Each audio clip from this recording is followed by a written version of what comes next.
Hey there my friends, Kevin Steinman here coming at you with Crypto Daily News, episode number 18. The date is July 25th, so this will actually be yesterday's news plus today's news together. Let's jump on into it.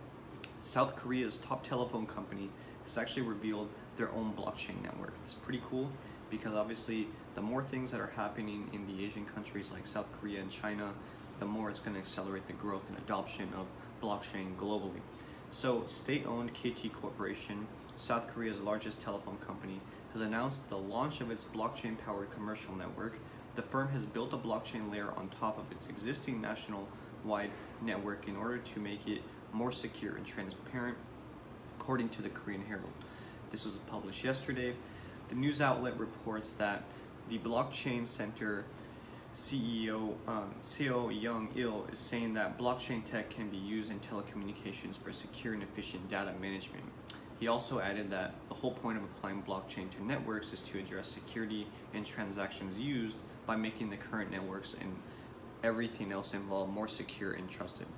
So one of the top IT trade associations has published a book on blockchain. It's actually called the Blockchain Guidebook for the Public Sector.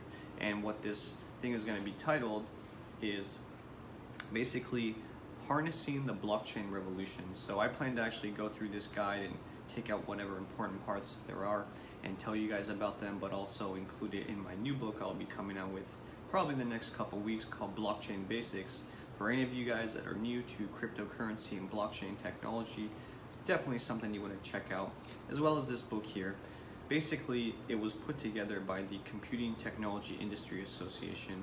I know that's a mouthful, but this was also published yesterday, and essentially they're quoted saying that blockchain technology is perhaps the most talked about and yet the most misunderstood emerging technology in the world today. And I agree with that statement. They further comment that state and local governments have also begun to employ blockchain, for example, in land, title, and health provider registries. In the private sector, meanwhile, companies have announced major investments in blockchain such as Walmart, IBM, and many other companies that are partnering on a pilot project to secure the food and supply chain. So there's many different uses for these types of companies investing in blockchain, but let me go ahead and continue on here. Singapore Airlines has launched blockchain-based loyalty wallet co-developed by Microsoft. So Microsoft being developed, I think, is pretty cool. Singapore Airlines has launched its own airline loyalty digital wallet that uses blockchain technology. It announced yesterday that the software has been co-developed by Microsoft and KPMG Digital Village.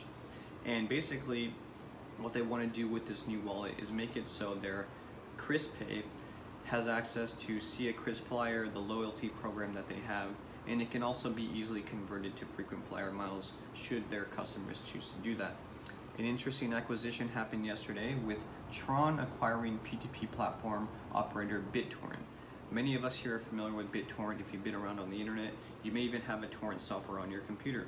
Tron, long rumored acquisition of BitTorrent, has actually just been confirmed yesterday. So it's pretty big news because if you think about it, the Bitcoin or the BitTorrent protocol that launched in 2001 has essentially relied on distributed seeding by users who upload shareable content. And if you think about this as the software works and what has actually existed for some time, this is quoted by the CEO here, but I very much agree with what he says. Essentially, he's saying that BitTorrent is essentially the first decentralized internet protocol with large-scale global application, which even today, it retains its status as the world's largest decentralized protocol, once transmitting 40% of daily internet traffic. It's quite a bit if you think about that.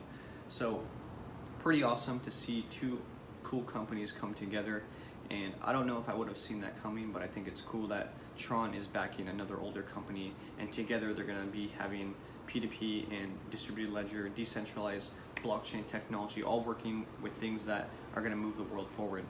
Seventh thing that I want to talk about is actually China's Zhejiang New Area Government has signed a memorandum of understanding, an MOU, with Consens, and they basically want to bring blockchain technology to the smart cities in their country. And this was actually covered a couple of days ago by Joseph Luzum, the founder of Consens. And essentially what he was saying is that as one of the first major projects in the People's Republic of China, we're excited to help define the many use cases that could benefit from the trust infrastructure enabled by Ethereum technology. And of course, Joseph Lubin is one of the co-founders of Ethereum, so that's pretty big news both for the blockchain space as well as China as well. Number 8, India crypto ban is still in place, and it actually has caused the exchange Uno Coin to suspend fiat deposits and withdrawals in wake of this ban from the Reserve Bank of India. Unicoin notified its customers that fiat deposits and withdrawals are temporarily disabled until an alternative method of funding is identified and deployed. So they're probably only going to be allowing you to deposit via BTC and withdraw in the same way. General Electric has participated in blockchain startup stage securities funding round of $12 million. The venture capital arm of GE has joined their $12 million investment with this new startup that was launched just a couple days ago. Number 10, Bank of Canada study has found that 58% of Canadians own BTC for investment purposes. There are some other interesting parts of the study that occurred that were basically talking about how people are mainly using Bitcoin for investment purposes, but then also they're buying Bitcoin, not so much because they're using it to, let's say, replace currency, but because number one, they're interested in new and emerging technology, but then also number two, because their friends told them about it. And so this is, again, just based in Canada and just based on these use cases of what Bitcoin is actually being used for. I think that's interesting, however, because in the US especially, it's been a long time that the government has been working to really determine whether or not Bitcoin and cryptocurrency is in fact a currency that should be treated as such, or if it is a commodity that should in some way still be considered a currency. So in any event, that was actually news for the 24th. Found some cool, interesting things that are already happening today. Fortune has actually released a first ever crypto-focused 40 under 40, and it has included some people from the likes of Brian Armstrong from Coinbase, Juhan Wu from Bitmain, Vitalik Buterin from Ethereum, and Amber Balde as well, who was formerly at JP Morgan. Coinbase has also finished their internal investigation of insider trading, and they have found that nothing has happened that is illegal, and stated saying that we would not hesitate to terminate an employee or contractor and or take appropriate legal action if evidence showed our policies were violated. We can report that the voluntary independent internal investigation has come to a close, and we have determined to take no disciplinary action. So essentially, they haven't found any reason to indict anyone. Novogratz Galaxy Digital lead a $52 million fundraising for crypto lending firms.